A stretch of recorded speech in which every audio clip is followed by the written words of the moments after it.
창세기 3장. 뱀은 주 하나님께서 지으신 어떠한 들짐승보다 가장 교활하고 약삭발랐다. 뱀이 여자에게 말을 건넸다. 하나님이 너희에게 동산에 있는 모든 나무의 열매를 먹지 말라고 하셨다며? 여자가 뱀에게 말했다.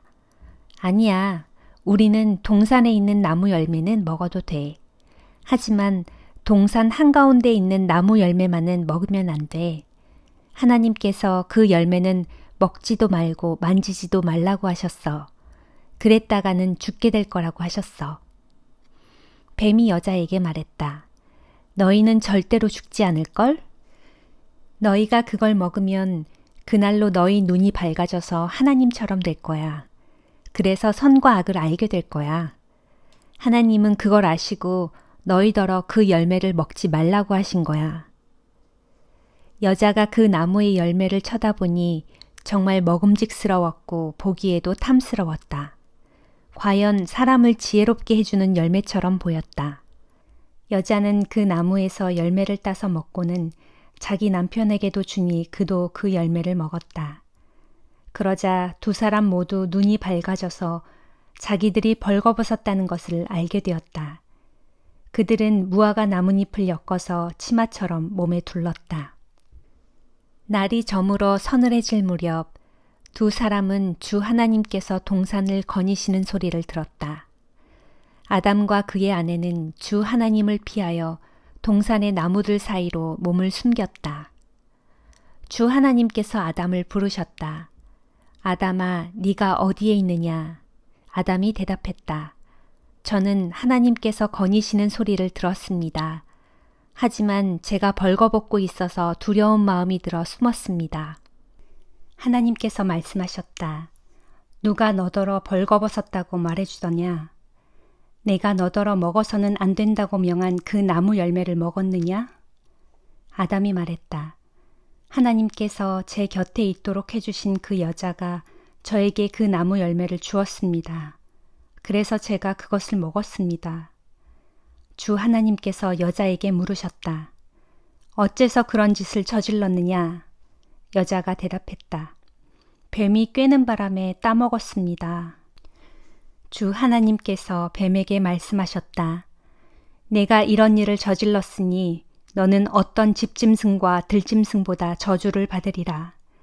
이제부터 너는 배로 기어다니고 평생토록 흙을 먹을 것이다. 또 나는 너와 여자를 서로 원수가 되게 할 것이다.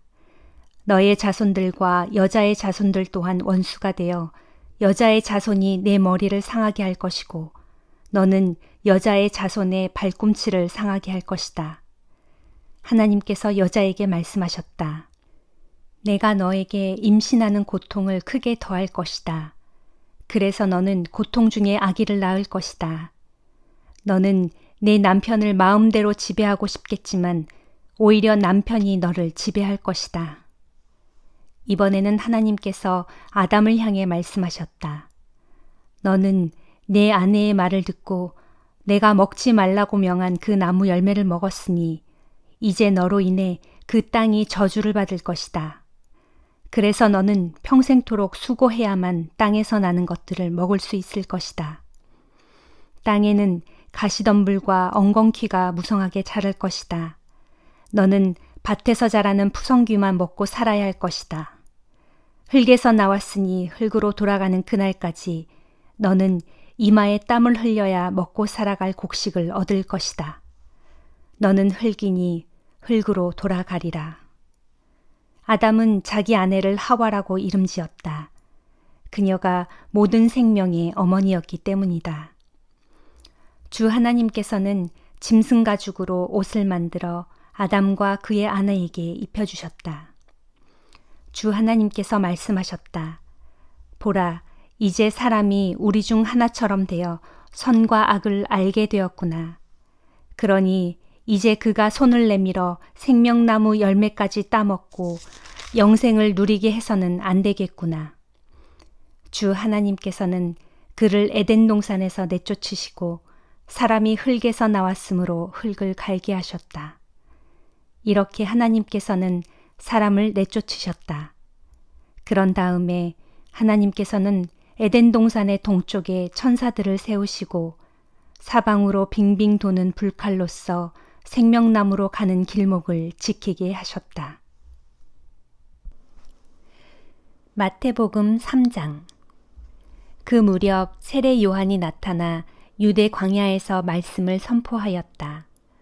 회개하라, 하늘나라가 가까이 왔다. 이 사람 세례 요한을 두고 일찍이 예언자 이사야는 말하기를 광야에서 외치는 자의 소리가 있으니 곧 너희는 주의 길을 예비하라. 그가 다니실 길을 곧게 하라 하였다. 요한은 낙타 털옷을 입고 가죽띠를 둘렀으며 메뚜기와 들꿀을 먹고 살았다. 예루살렘과 요단강 주변 그리고 유대 지방 전역에서 사람들이 요한에게 몰려와서 자기의 죄를 고백하고 요한에게 세례를 받았다. 그러나 바리새파 사람들과 사두개파 사람들이 세례를 받으러 나오자 요한이 그들을 보고 외쳤다. 독사의 자식들아, 누가 너희에게 다가올 하나님의 징벌을 피하라고 일러주었느냐.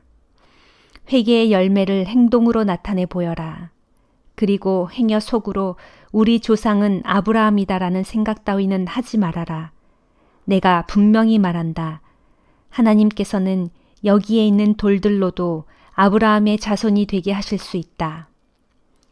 이미 도끼가 나무 뿌리 아래에 대기하고 있다. 좋은 열매를 맺지 못한 나무는 하나님께서 도끼로 내려치실 것이다. 그런 나무는 찍혀서 불 속에 던져질 것이다. 나는 너희를 회개시키려고 물로 세례를 준다. 그러나 내 뒤에 나보다 훨씬 위대하신 분이 오실 것인데 그분은 성령과 불로써 세례를 주실 것이다. 그분은 너무나 위대하셔서 나는 그분의 신발을 벗겨드릴 자격조차 없다. 그분은 손에 키를 들고 타작마당에 곡식을 까불러 알곡은 모아서 곡간에 들이고 쭉정이는 꺼지지 않는 불에 태우실 것이다. 그때에 예수께서 요한에게 세례를 받으시려고 갈릴리에서 요단강으로 올라오셨다. 그러나 요한은 극구 사양하며 이렇게 말하였다. 안 됩니다. 제가 오히려 선생님께 세례를 받아야 할 사람입니다. 그런데 어찌 제게 세례를 받으려고 하십니까? 예수께서 대답하셨다. 지금은 내가 하자는 대로 합시다. 우리가 이렇게 하여야 하나님의 뜻을 따르는 것입니다. 그제야 요한은 예수께 세례를 베풀었다. 예수께서 세례를 받으시고 요단 강물에서 올라오실 때 하늘이 열리더니 하나님의 성령이 비둘기 모양으로 내려와 자기 위에 임하는 것을 보셨다. 그와 동시에 하늘에서 음성이 들려왔다. 이 사람은 내가 사랑하는 내 아들이다. 내가 그를 무척 기뻐한다. 에스라 3장. 본국으로 돌아온 이스라엘 백성들이 저마다 자기 고향 마을로 돌아가서 자리를 잡고 살다가 그 해의 7째 달에 온 백성이 한 마음으로 예루살렘에 모였다. 그때에 요사닥의 아들 예수아와 그의 동료 제사장들과 스알디엘의 아들 스룹바벨과 그의 동료들이 모두 일어나 이스라엘의 하나님의 제단을 다시 짓기 시작했다. 그것은 하나님의 사람 모세의 율법에 기록된 대로 그 제단 위에 번제물을 바치기 위해서였다. 이스라엘 사람들은 자기들 주변에 사는 이방 민족들이 두려웠지만 용기를 내어 옛 성전터에 제단을 쌓고 아침 저녁으로 주께 번제물을 바쳤다. 그들은 7째 달 15일부터 일주일 동안 기록된 율법에 따라 초막절을 지켰고 또 그 기간 동안 매일 규정된 숫자의 제물을 바쳤다. 이때부터 예루살렘에서는 다시 아침과 저녁마다 규칙적으로 주께 번제물을 드리고 매월 초하루와 모든 절기에 제물을 드리게 되었다. 또한 기쁜 마음으로 주께 자원하여 드리는 예물도 바쳤다. 당시에는 아직 성전 재건을 위한 주춧돌도 놓지 않은 상태였지만 이스라엘 백성들은 7째 달 초하루부터 이처럼 주께 번제물을 바치기 시작했다. 마침내 이스라엘 백성들은 성전을 재건하기 시작했다. 그들은 삭슬 주어 석수와 목수들을 고용하고 또 두로와 시돈 사람들에게 먹을 것과 마실 것과 기름 등을 제공하여 레바논의 백향목을 100길로 욥바까지 운송해 오게 했는데 이는 페르시아 왕 고레스가 그렇게 하도록 허락한 사항이었다. 이스라엘 백성들이 하나님의 성전 터가 있는 예루살렘으로 돌아온 지 그 다음 해 둘째 달에 스알디엘의 아들 스룹바벨과 요사닥의 아들 예수아와 그의 동료 제사장들 및 레위 사람들과 그리고 바벨론 땅에 포로로 잡혀갔다가 본국으로 돌아온 모든 사람들이 일어나 주의 성전을 다시 짓는 일에 착수하였다. 이때 20세 이상 된 레위 사람들은 일하는 사람들을 감독하는 임무를 맡았다. 그래서 예수아와 그의 아들들, 호다위아의 자손들인 감미엘과 그의 아들들, 그리고 헤나닷의 아들들과 손자들과 친척 제사장들은 다 함께 성전 짓는 사람들을 감독하였다. 건축하는 사람들이 주의 성전 기초를 놓자 성대한 잔치가 벌어졌다. 제사장들은 예복을 입고 나팔을 들었고 아삽의 자손들인 레위 사람들은 제금을 들었다. 그리고 그들은 이스라엘 왕 다윗이 규정해 놓은 대로 주를 찬양하기 위해 모두 제자리를 잡았다. 그런 뒤 그들은 주께 감사와 찬양의 노래를 불렀다. 주께서는 선하심으로 이스라엘을 향한 그분의 인자하심이 영원하시도다.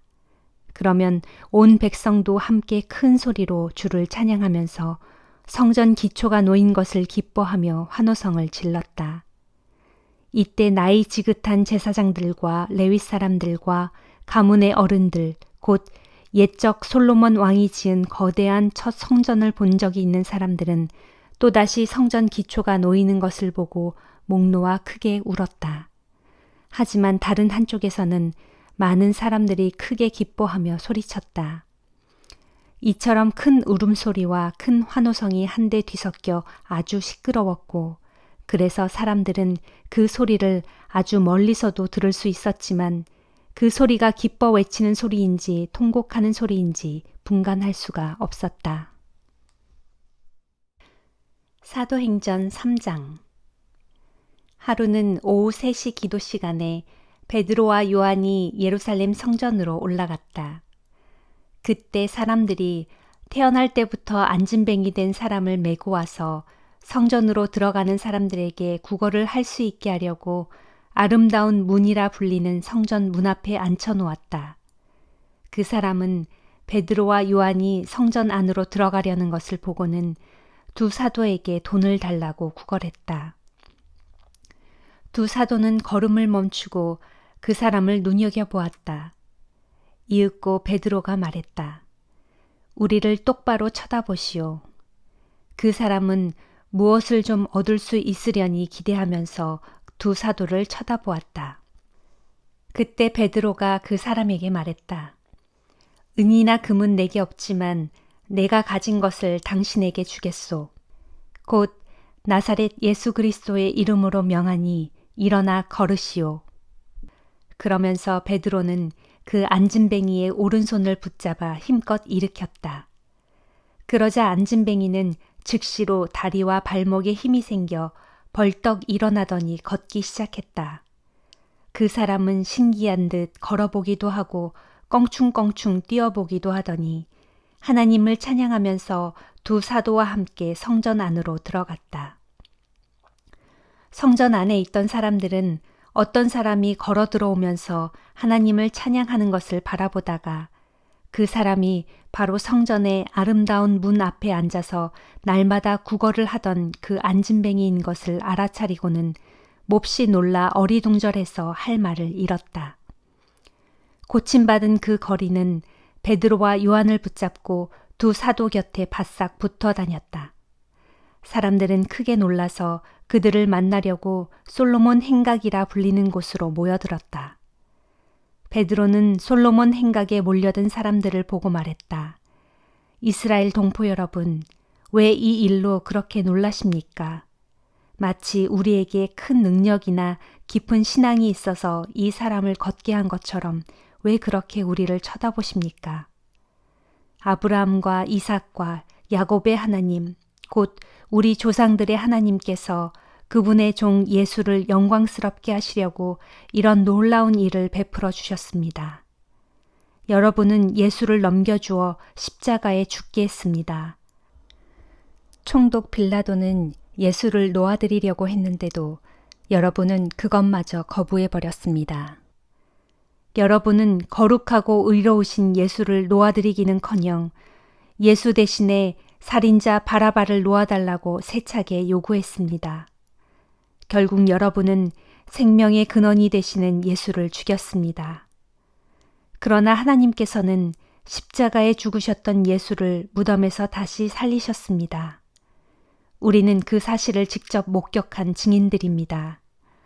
여러분도 잘 알다시피 이 사람은 본래 안진뱅이였습니다. 그러나 예수의 이름을 믿음으로써 이렇게 성한 몸이 되었습니다. 이 사람에게 이런 완전한 치유가 일어난 것은 오직 예수의 이름과 예수를 통해서 오는 믿음의 힘 때문입니다. 형제들이여, 여러분의 지도자들처럼 여러분 역시 알지 못하고 무지 가운데서 그런 행동을 저질렀다는 것을 나는 잘 압니다. 그러나 하나님께서는 예언자들을 통하여 예수 그리스도께서 고난을 받으실 것이라고 미리 선포하셨던 것을 그처럼 이루신 것입니다. 그러므로 동포 여러분, 이제 회개하고 하나님께로 돌아오십시오. 그러면 하나님께서는 여러분의 죄를 깨끗하게 씻어주실 것이고 주께서 여러분을 새롭게 해주실 때가 올 것입니다. 뿐만 아니라 하나님께서는 여러분을 위해 미리 약속하셨던 그리스도이신 예수를 다시 보내주실 것입니다. 하지만 이 예수께서는 하나님께서 일찍이 예언자들을 통해 예언한 대로 만물을 새롭게 하여 회복하실 때까지는 마땅히 하늘에 머물러 계셔야 합니다. 일찍이 모세는 말하기를 하나님께서는 여러분의 동족 가운데서 나 같은 예언자 하나를 세우실 것인데 여러분은 그분이 하시는 말씀에 귀를 기울여야 합니다. 만일 그분의 말씀에 따르지 않는 사람은 하나님의 백성이 되지 못하고 완전히 멸망하게 될 것이다 라고 하였습니다. 또한 사무엘을 비롯한 모든 구약의 예언자들도 오늘날 일어나고 있는 일을 예언하였습니다. 여러분은 예언자들의 자손입니다. 하나님께서 여러분의 조상들과 맺으신 언약의 상속자들입니다. 하나님께서 아브라함에게 말씀하시기를 땅 위의 모든 사람들이 너의 후손으로 말미암아 복을 받게 될 것이다 라고 하였습니다. 그래서 하나님께서는 자기 종 예수 그리스도를 택하시고 세우셔서 맨 먼저 여러분들에게 보내셨습니다. 그것은 여러분 각자를 악한 길에서 돌이켜서 여러분 모두 복을 받게 하시기 위함입니다.